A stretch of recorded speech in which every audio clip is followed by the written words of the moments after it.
ബാലയും എലിസബത്തും തമ്മിലുള്ള ആ ഒരു യുദ്ധം ഇങ്ങനെ മുറുകയാണ്. എന്തായാലും യുദ്ധത്തിലേക്ക് ഒരു പുതിയ പഠനം കൂടെ വന്നിട്ടുണ്ട്. ചെകുത്താന്റെ കേസ് ഞാനൊരു കാര്യം പറയാൻ ആഗ്രഹിക്കുന്നുണ്ട്. ചെകുത്താനോട് ഞാൻ ചോദിച്ചിരുന്നു, ചെകുത്താന്റെ വീട്ടിലേക്ക് ഭവനഭേദനത്തിന് വന്ന ബാലയ്ക്കെതിരെ ചെകുത്താൻ കേസ് കൊടുത്തു. ചെകുത്താൻ കൊടുത്തിട്ടില്ല.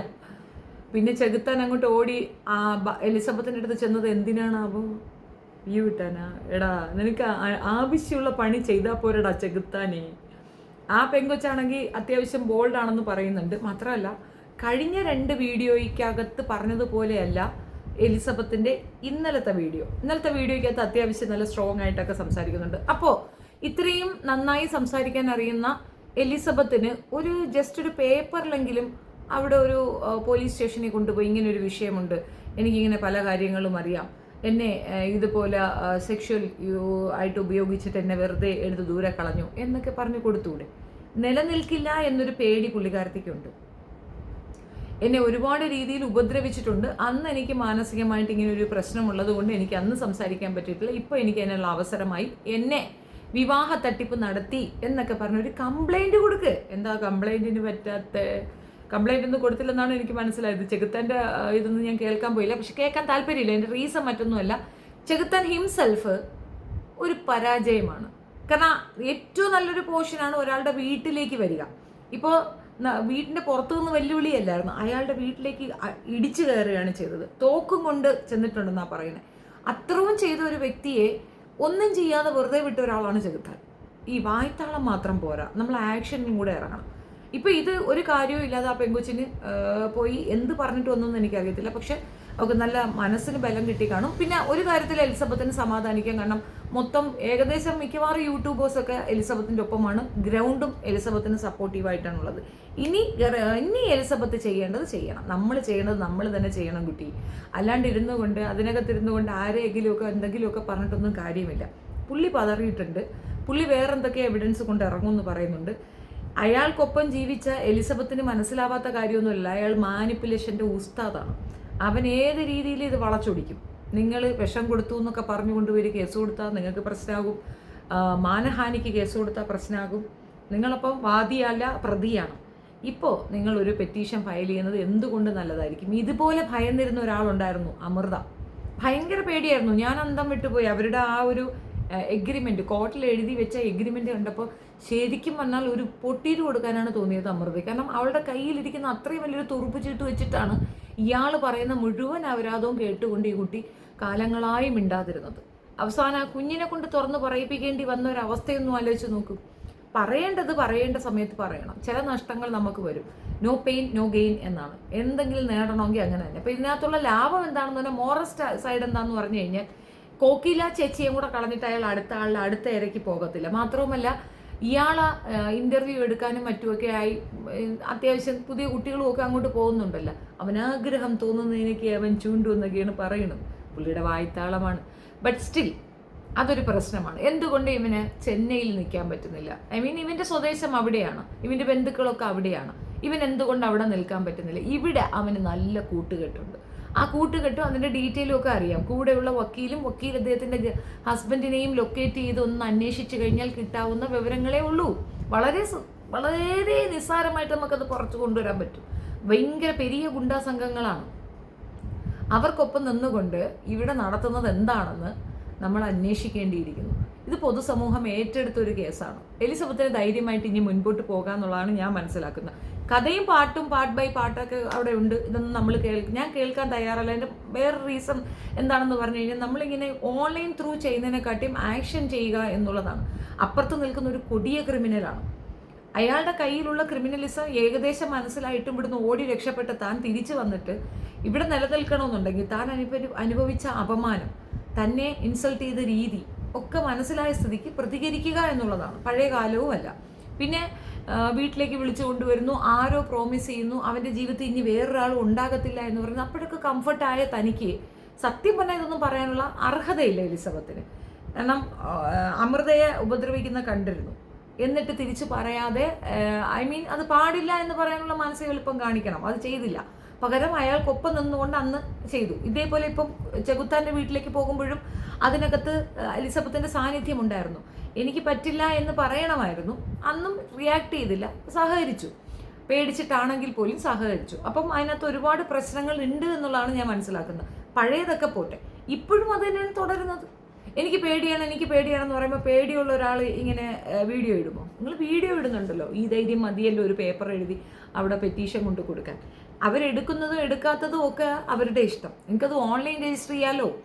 എനിക്ക് ഇങ്ങനെ ബുദ്ധിമുട്ടുകൾ ഉണ്ടായിട്ടുണ്ട്, എൻ്റെ ക്ലിയർ എവിഡൻസ് ഉണ്ട്, ഇന്ന കൊലയ്ക്കൊക്കെ ഞാൻ സാക്ഷിയായിട്ടുണ്ട്, അല്ലെങ്കിൽ ഇന്ന പ്രശ്നങ്ങളിലൊക്കെ ഞാൻ സാക്ഷിയായിട്ടുണ്ട്, എനിക്ക് ഒരുപാട് കാര്യങ്ങൾ പറയാനുണ്ടെന്ന് പറഞ്ഞു ഒരു പേപ്പർ ഉണ്ടാക്കാൻ എന്താ പാട്? ഒരു വക്കീലിനെ കണ്ടിട്ട് കോടതിയിൽ ഒരു ഇത് ഫയൽ ചെയ്യാൻ എന്താ ബുദ്ധിമുട്ട്? അത് ചെയ്യണം കുട്ടി. അല്ലാതെ ഇങ്ങനെ കിടന്നുകൊണ്ട് അവൻ വരട്ടെ ഇവൻ വരട്ടെ എന്നൊക്കെ പറഞ്ഞ് കാത്തിരിക്കുന്നത് ഒട്ടും ശരിയായ നടപടിയല്ല. ചെകുത്താൻ ചെയ്യുമെന്ന് നീ വിചാരിക്കേണ്ട. കാരണം ചെകുത്താൻ ഹിംസെൽഫ് ചെകുത്താൻ ചെയ്തിട്ടില്ല. എനിക്കറിയാവുന്ന കാര്യമാണ്. ചെകുത്താനോട് ഞാൻ ചോദിച്ചു പറഞ്ഞു, അതൊക്കെ പോട്ടെ. അത് അപ്പോഴത്തെ ഒരു വെപ്രാളമേ ഉള്ളൂ, പിന്നെ കണ്ടിന്യൂ ചെയ്യത്തില്ല പുള്ളി. അത് താല്പര്യമില്ലാത്തതുകൊണ്ടായിരിക്കും, ചെയ്തിട്ട് കാര്യമില്ലെന്ന് അറിയാവുന്നത് കൊണ്ടായിരിക്കും. പക്ഷെ എന്നാലും ഇത് വിട്ടുകൊടുക്കാൻ പറ്റുന്നൊരു കേസല്ല. ഇനിയൊരു പെണ്ണ് പോയി പെടാതിരിക്കാൻ തക്കവണ്ണമുള്ള ഇൻഫോർമേഷൻ പബ്ലിക്കിൽ കൊടുത്തിട്ടുണ്ട്. ദിസ് ഈസ് എ റാങ് എന്ന് പറഞ്ഞിട്ട് ഇനി വന്നാൽ ചെവള കുത്തി പറിക്കും പെണ്ണുങ്ങൾ എന്നുള്ളത് തർക്കമില്ല. പക്ഷെ പറയാനൊക്കത്തില്ല, ഇത്തരത്തിൽ മോശമായി പെരുമാറുന്ന ക്രിമിനലുകൾക്ക് അവർക്ക് പുറത്തുള്ള ആളുകളെ മാനിപ്പുലേറ്റ് ചെയ്യാൻ ഭയങ്കര കഴിവാണ്. നമ്മൾ എത്ര കിടന്ന് താത്താ പറഞ്ഞാലും അവർ പറയും അത് അന്നല്ലയോ, അത് ഇന്നല്ലയോ, അത് അപ്പോഴല്ലയോ എന്ന് ചോദിക്കും. ഒരു നാണവുമില്ലാതെ രണ്ട് പെണ്ണുങ്ങളെ നന്നായിട്ട് ഉപയോഗിച്ച് നശിപ്പിച്ച് ദൂരെ കളഞ്ഞിട്ട് നിശിഷി റാങ് എന്ന് പറഞ്ഞുകൊണ്ട് നടക്കുന്ന ഇവനെ ഒന്നും പറയാനില്ല. കോമൺ സെൻസ് യൂസ് ചെയ്താൽ മാത്രം മനസ്സിലാവുന്ന ഒരു കാര്യമാണ് ബാലയ്ക്ക് ഇവിടെ എന്ത് കാര്യം. ബാല ഇപ്പം ഇവിടെ ലൊക്കേറ്റ് ചെയ്തിരിക്കുന്നതിൻ്റെ ആവശ്യകത എന്താണ്, അതിൻ്റെ ആവശ്യം എന്താണ്? അപ്പോൾ അവന് അതുപോലത്തെ ആൾക്കാർ ഇവിടുന്ന് കിട്ടുന്നുണ്ടെന്ന്. പിന്നെ കരൾ രോഗത്തിൽ ചികിത്സ തേടിയ ഒരാൾ വീണ്ടും മദ്യം ഉപയോഗിക്കുന്നു, വീണ്ടും പഴയ ഇതിലേക്ക് പോകുന്നുണ്ടെങ്കിൽ പിന്നെ അധികം നമ്മൾ മെനക്കെടണ്ടെന്നാണ് എൻ്റെ അർത്ഥം.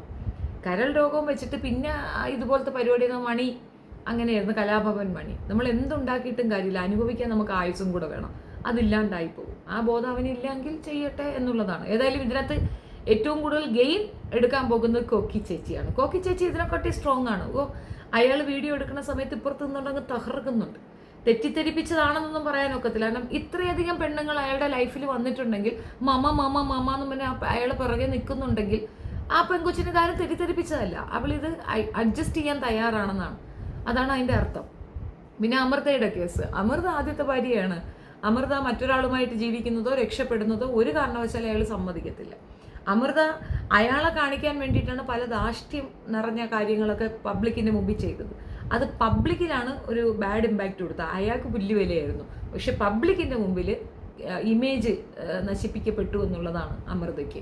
ഇനിയും അവസരങ്ങളുണ്ട്, ഇനിയും ഇതുണ്ട്. പക്ഷെ കഴിവുണ്ടായിട്ട് പോലും അവൾക്ക് അവസരങ്ങൾ നിഷേധിക്കുകയും അവളെ ജീവിക്കാൻ അനുവദിക്കാതിരിക്കുകയും ഒക്കെ ചെയ്ത അവസ്ഥകളുണ്ട്. അമൃതയ്ക്ക് മാത്രമല്ല, അമൃതയുടെ അനിയത്തി കൊച്ചിനും അത് അനുഭവിക്കേണ്ടി വന്നിട്ടുണ്ട്. ഏതായാലും ഒരുപാട് കാലം ഒരുപാട് പേരെ ഒളിപ്പിച്ച് വെക്കാനും പറ്റിക്കാനും ഒന്നും പറ്റില്ല എന്നുള്ള ബാലയുടെ വിഷയം നല്ലൊരു പഠിത്തമാണ് നമുക്ക് തരുന്നത്.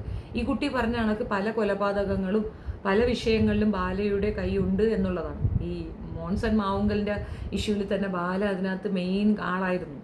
അന്ന് അവൻ പൊട്ടനെ പോലെ അഭിനയിച്ചു. നമ്മളൊക്കെ അത് വളരെ നിസ്സാരമായിട്ടെടുത്തു. ഞാൻ എന്നെ പൊട്ടനാ എന്ന ചോദ്യം. അത് മാത്രമല്ല, എലിസബത്ത് കമിയർ ഇത്തരത്തിലുള്ള ഒരുമാതിരി ജോക്കറായിട്ട് സ്വയം കാണിക്കുന്ന നല്ല ഫസ്റ്റ് ക്ലാസ് ക്രിമിനലാണ് ആള് എന്നുള്ളതാണ് അതിനകത്ത് നിന്നൊക്കെ മനസ്സിലാകുന്നത്. ഏതായാലും ബാക്കി കേസുണ്ടോ വഴക്കുണ്ടോ എന്നുള്ളതിനൊക്കെ അപ്പുറം പെണ്ണുങ്ങളെ വീട്ടിനകത്ത്, അതായത് നമ്മുടെ വീട്ടിലിട്ട് ഉപദ്രവിക്കുക, ഗാർഹിക പീഡന കേസ് ഇയാൾക്കെതിരെ കൊടുക്കാൻ പറ്റും. നിങ്ങൾ വിവാഹം കഴിച്ചിട്ടുണ്ട് എന്നുള്ളത് അയാൾ തന്നെ സമ്മതിക്കുന്ന ഒരുപാട് വീഡിയോസ് അവൈലബിൾ ആണ്. ഭാര്യയാണെന്ന് പറയുന്നുണ്ട്. എങ്ങനെ ഭാര്യ? അതാണ് ഞാൻ പറഞ്ഞ, ഭാര്യ അല്ല എന്ന് അയാൾ പറഞ്ഞാൽ അത് നടക്കത്തില്ല. കോകിലയ്ക്ക് ഒരു കാരണവശാലും ഭാര്യ പദവി ഇപ്പോൾ രജിസ്റ്റർ ചെയ്തിട്ടുണ്ടെങ്കിൽ അതുപോലെ റദ്ദാക്കാൻ എലിസബത്തിന് പറ്റും. ഞാൻ പറഞ്ഞല്ലോ, നമ്മളിപ്പം ചുറ്റുമുള്ള 4 കുടുംബം വന്നെന്ന് പറഞ്ഞാൽ മതി, ഇവർ ഒന്നിച്ച് ജീവിക്കുന്നത് ഞങ്ങൾ കണ്ടു എന്ന് പറഞ്ഞാൽ അവളാണ് ഭാര്യ എന്ന് ഡിക്ലെയർ ചെയ്യും പിന്നെ കോടതി. അത്ര ഈസിയാണ്, അത്ര സിമ്പിളാണ് ഈ കാര്യം. 10 പേര് നമ്മൾ ഒന്നിച്ച് ജീവിക്കുന്നത് കണ്ടാൽ അത് മതി ഭാര്യയാണെന്ന് കൺസിഡർ ചെയ്യാൻ. ഇവിടെ ലിവിങ് ടുഗദർ ആണെന്ന് ഇവർ പറയുന്നില്ല, എന്തോ ജാതക പ്രശ്നമാണെന്ന് പറയുന്നുണ്ട്. ഇവരുടെ ഡിവോഴ്സ് ഇല്ല, വിവാഹമില്ലാത്തതുകൊണ്ട് ഡിവോഴ്സ് ഇല്ലെന്നാണ് പറയുന്നത്. പക്ഷെ പബ്ലിക്കിൽ നമ്മളൊക്കെ കണ്ട ഒരു കാര്യമാണ് എലിസബത്ത്. ഇപ്പോഴും അയാളുടെ ലീഗലായിട്ടുള്ള വൈഫെന്ന് പറയുന്നത് എലിസബത്ത് തന്നെയാണ്. എലിസബത്ത് കേസ് കൊടുത്തു കഴിഞ്ഞാൽ കോകിലയുമായിട്ടുള്ള അത് ഫോർജറി ആണെന്ന് തെളിയും. ഇയാൾ അകത്തു പോകുന്നുള്ള തർക്കമേ ഇല്ല ബാല. അത്രയും ലോ പോയിന്റ്സ് ഇരുന്നിട്ട് പോലും എന്തുകൊണ്ട് എലിസബത്ത് മുൻപോട്ട് പോകാതെ ഈ യൂട്യൂബും കൊണ്ട് നിൽക്കുന്നു എന്ന് മനസ്സിലാകുന്നില്ല. വ്യൂ ആണോ, അക്സെപ്റ്റൻസ് ആണോ ഉദ്ദേശിക്കുന്നത്? നിങ്ങൾ ചെയ്യാനുള്ളത് ചെയ്യൂ. കാരണം നിങ്ങളെ ഉറ്റുനോക്കിക്കൊണ്ട് ഒരുപാട് പെൺകുട്ടികൾ ഇരിക്കുന്നുണ്ട്, നമുക്കിതൊന്ന് ചെയ്യാനാകത്തില്ലേ എന്ന്. നിങ്ങൾക്കേ ചെയ്യാൻ പറ്റുള്ളൂ, നിങ്ങളെ കൊണ്ടേ പറ്റുള്ളൂ. പോവുക. അത് ചിലപ്പം ശരിയായിരിക്കാം, പോലീസുകാരെടുക്കത്തില്ല, അപ്പോൾ യൂട്യൂബ് ഉപയോഗിക്കൂ. പോലീസ് ഇതിന് ആക്ഷൻ എടുക്കുന്നില്ല എന്ന് പറഞ്ഞാൽ ആ പോലീസ് ഉദ്യോഗസ്ഥൻ്റെ പേരും കൊടുത്ത സ്ഥലവും ആ കൃത്യമായിട്ട് അത് യൂട്യൂബിൽ കൂടെ പബ്ലിഷ് ചെയ്യും. അപ്പം ബാക്കി കാര്യങ്ങൾ അപ്പോഴും ബാക്കിയുള്ളവർ ചെയ്യുന്നതായിരിക്കും നല്ലത്. അല്ലാതെ പിന്നെ എലിസബത്ത് പറഞ്ഞത് തന്നെ ഏറ്റുപാടിക്കൊണ്ടിരിക്കുന്നത് മണ്ടത്തരം മാത്രമാണ്. ഞാൻ ഒരുപാട് പ്രതീക്ഷിച്ച് ചെകുത്താൻ പോകുമ്പോൾ എന്തായാലും ഒരു വക്കീൽ ഏർപ്പാടാക്കി അവളെ പറഞ്ഞ് മനസ്സിലാക്കി ചെയ്യുന്നു. പക്ഷേ ചെകുത്താൻ അതൊന്നും ചെയ്യാതെ അവിടെ പോയിട്ട് നമ്മൾ പറയുന്ന കണക്കല്ല, അതിനെക്കാട്ടി വലിയ സ്റ്റോറി ഉണ്ട് എന്നാണോ, എന്നിട്ട് കേട്ടിട്ട് ഇങ്ങ് പോകുന്ന വലിയ. അപ്പം അതിനെക്കാട്ടി നല്ലൊരു ഓപ്ഷനായിരുന്നു അവന് കിട്ടിയത്. ആയുധവും കൊണ്ട് വീട്ടിനകത്തേക്ക് വന്നേക്കുന്നു. അത് എന്ത് വലിയ കേസാണെന്നറിയാമോ? അത് എന്തുകൊണ്ട് ആക്ഷൻ, ഞാനും ഓർത്തു എന്താ പോലീസ് ആക്ഷൻ എടുക്കാത്തത്. അപ്പം പരാതിക്കാർ വേണ്ടേ? ഇവർ രണ്ടുപേരും ഒരേ തൂവൽ പക്ഷികളാണ്, ചെകുത്താനായാലും എലിസബത്ത് ആയാലും. പരാതിയില്ല രണ്ടാൾക്കും. പരാതിയില്ലാതെ ഇരുന്നുകൊണ്ട് എന്നെ അങ്ങനെ ചെയ്തു, എന്നെ ഇങ്ങനെ ചെയ്യുന്നു യൂട്യൂബിൽ പറഞ്ഞാൽ ആരാ നോക്കുക? യൂട്യൂബ് നോക്കിക്കൊണ്ടാണ് ആളുകൾ ഇരിക്കുന്നത്. ഒരു കാരണവശാലും അത് ശരിയായ സോഷ്യൽ മീഡിയയിൽ കൂടെയല്ല നമ്മൾ പരാതി പറയേണ്ടത്. ഇത് ഇത്രയും ആകുമ്പോൾ തന്നെ വനിതാ കമ്മീഷൻ ഇതിനകത്ത് ശരിക്കും ശ്രദ്ധ ചെലുത്തേണ്ടതും എടുക്കേണ്ടതുമാണ്. പക്ഷെ താൻ ഒരു എഡ്യൂക്കേറ്റഡ് ഫെലോ ആണ്, അത്യാവശ്യം ഫിനാൻഷ്യൽ സൗണ്ടായ കുടുംബമാണ്. താനൊരു ഇപ്പോൾ ഒരു ബുദ്ധിമുട്ടായ രീതിയിൽ അവിടെ പെട്ടുകിടക്കുകയാണെങ്കിൽ കമ്മീഷൻ ഇടപെട്ടേന. അങ്ങനെയല്ലോ, താൻ ഫ്രീ ആണ്. തനിക്ക് പുറത്ത് വന്ന് നിൽക്കുന്ന ഒരവസ്ഥയിൽ തനിക്കുണ്ടായ ബുദ്ധിമുട്ടുകളെ ചൂണ്ടിക്കാണിച്ചുകൊണ്ട് ഇതിനകത്തേക്ക് ശ്രദ്ധ കേന്ദ്രീകരിക്കുകയും ആക്ഷൻ ഉണ്ടാവണം എന്നും പറഞ്ഞുകൊണ്ടൊരു റിക്വസ്റ്റ് എഴുതി കൊടുക്കാൻ എന്താണ് ബുദ്ധിമുട്ട്? അത് ചെയ്യുകയാണ് വേണ്ടത്. എനിക്ക് ഈ വിഷയത്തിൽ എൻ്റെ അഭിപ്രായം ഇതാണ്. നിങ്ങളുടെ അഭിപ്രായം കമൻറ്റ് ചെയ്യുക. Thank you so much. Video ഇഷ്ടപ്പെടുകയാണെങ്കിൽ ലൈക്ക് ചെയ്യണം, ഷെയർ ചെയ്യണം and subscribe my channel. Thank you.